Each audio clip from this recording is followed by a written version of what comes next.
Home YouTube channel subscribe பண்ணிக்கலனா உடனே subscribe பண்ணிக்கங்க.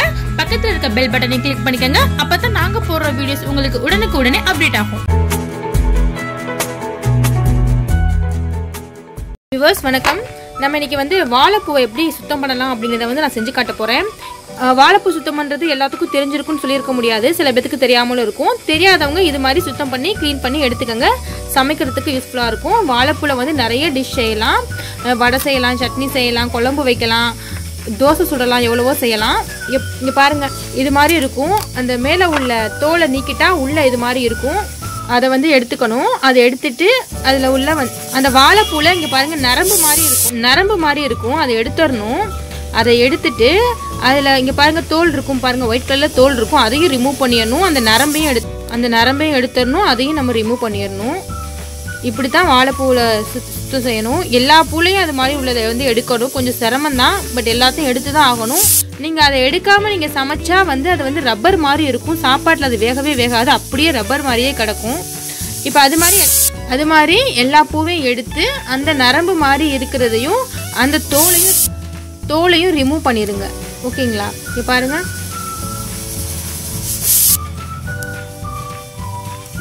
இது மாதிரி எடுத்து தனியா வச்சிருங்க. இதை பொடி பொடியா நறுக்கி சமையல்ல யூஸ் பண்ணிக்கலாம். இது என்னென்ன செய்யலாங்கிறத நாங்க அப்லோட் பண்றோம். வாழைப்பூ பொறுத்த வரைக்கும் இது மாதிரி நீங்க தோலை உரிக்க அந்த பூ நமக்கு கிடைச்சிட்டே இருக்கும். இங்க பாருங்க, இப்ப அடுத்தது எடுக்க போறோம். இதுலயுமே அதே மாதிரி அந்த நரம்பையும் அந்த தோலையும் நம்ம ரிமூவ் பண்ணிடணும். இது மாதிரி எடுக்க வாழைப்பூ வந்துட்டே தான் இருக்கும். அதே மாதிரி எல்லா பூக்களிலும் இருக்கிற நரம்பையும் அந்த வெள்ளை கலர்ல தோலையும் எடுத்துருங்க. வாழைப்பூவை பொறுத்த வரைக்கும் பயன்கள் நிறைய இருக்கு. பெண்களுக்கு மாதவிடாய் கோளாறுக்கு ஒரு மருந்துன்னு கூட சொல்லலாம். அப்புறம் வேகாலத்துக்கு ரொம்ப நல்லது. வாழைப்பூல நிறைய டிஷ் செய்யலாம். அது நாங்கள் அப்லோட் பண்றோம் எங்க சேனல்ல. இது மாதிரி எல்லா பூவையும் நீங்க எடுத்துட்டு இது மாதிரி எடுத்துக்கோங்க. இதை பொடி பொடியா நறுக்கிக்கணும். நான் உங்களுக்கு அதையும் காமிக்கிறேன். அவ்வளோதான். இது மாதிரி எல்லாத்தையுமே நறுக்கி வச்சுக்கோங்க. இப்போ நாங்கள் ஃபுல்லா நறுக்கிட்டு உங்களுக்கு காமிக்கிறோம். நம்ம எல்லா பூவையும் இது மாதிரி ஆஞ்சுக்கிட்டோம். நீங்க நறுக்கி இது மாதிரி வரிசையாவே பூவை ஆஞ்சு வைங்க. அப்பதான் கட் பண்றதுக்கு ஈஸியா இருக்கும். இப்போ இந்த பூ நம்ம எடுக்க ரொம்ப டீப்பாக போக முடியாது. ஏன்னா கொஞ்சம் அந்த தோலை உரிக்கிறது கஷ்டம். உள்ளே அந்த பூவை அந்த காம்பை எடுத்து க்ளீன் பண்ணுறதும் கஷ்டம். ஸோ இதுக்கு மேலே போவேனா, அவ்வளோக்கு போதும். அவ்வளோக்கும் நம்ம பூ எடுத்தது போதும். மிச்சத்தை நம்ம அப்படியே போட்டுடலாம். மேலே உள்ள தோலை மட்டும் ரிமூவ் பண்ணிவிட்டு இந்த பூ இருக்குது பார்த்தீங்களா, இந்த பூவை நீங்கள் அப்படியே போட்டுடலாம். அந்த உள்ளே இருக்க அந்த நரம்பு மாதிரி இருக்கும்ல, அதை இதை எடுக்கணும்னு அவசியம் இல்லை. ஏன்னா இருக்க குட்டியாக இருக்க தேவை கிடையாது. நம்ம எடுக்கிறது கஷ்டம். ஸோ அந்த தோலை மட்டும் ரிமூவ் பண்ணிவிட்டு உள்ளே இருக்க அந்த பூவை அப்படியே போட்டுருங்க. இங்கே பாருங்கள், நீங்கள் தோலை மட்டும் எடுத்துகிட்டு பூவை கட் பண்ணி போட்டுருங்க. இது மாதிரி நீங்கள் கட் பண்ணி போட்டுடலாம். இங்கே பாருங்கள், கட் பண்ணால் ஈஸியாக வந்துடும். நைஃப் வச்சு கட் பண்ணி வச்சா இதை அப்படியே எடுத்து போட்டுடலாம். குட்டியாக இருக்க பூக்கெலாம் தேவை கிடையாது. அந்த உள்ளே இருக்க நரம்பு எடுக்கணும்னு இது மாதிரி வரிசையாக அடுக்கி வச்சுக்கோங்க. அப்போ தான் கட் பண்ணுறதுக்கு ஈஸியாக இருக்கும்.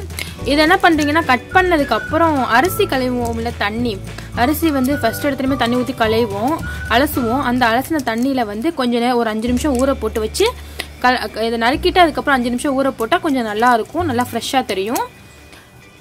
அந்த அரிசி களைஞ்ச தண்ணியில் போட்டு ஒரு 5 நிமிஷம் வச்சுருந்தா பூ நிறம் மாறாது, கருப்புத்தன்மை மாறாது. அதே சமயம் துவர்ப்பு தன்மையும் நிறைய இருக்காது, கம்மியாக இருக்கும், சாப்பிட்றதுக்கும் சுவையாக இருக்கும். ஸோ அரிசி களைவோம்ல தண்ணி, அதில் நறுக்கி போட்டு வைங்க. ஒரு 5 நிமிஷம் வச்சு அதுக்கப்புறமா நம்ம சமைக்க யூஸ் பண்ணிக்கலாம். இப்போ நாங்கள் எல்லா பூவையும் எடுத்துட்டோம்.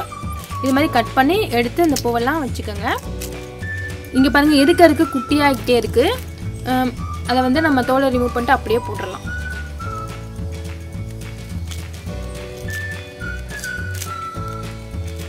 இதெல்லாம் நீங்கள் அப்படியே போட்டுடலாம்.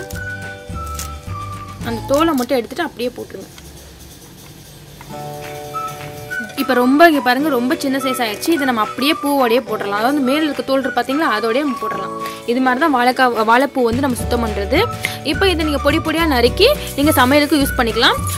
சாப்பிட்றதுக்கு நல்லா சுவையாக இருக்கும். அதே சமயம் உடம்புக்கும் ஆரோக்கியமானது. ஓகேங்களா? இந்த வீடியோ பிடிச்சிருந்துச்சுன்னா எங்கள் ஹோம் யூடியூப் சேனலுக்கு சப்ஸ்கிரைப் பண்ணுங்கள். தேங்க்யூ.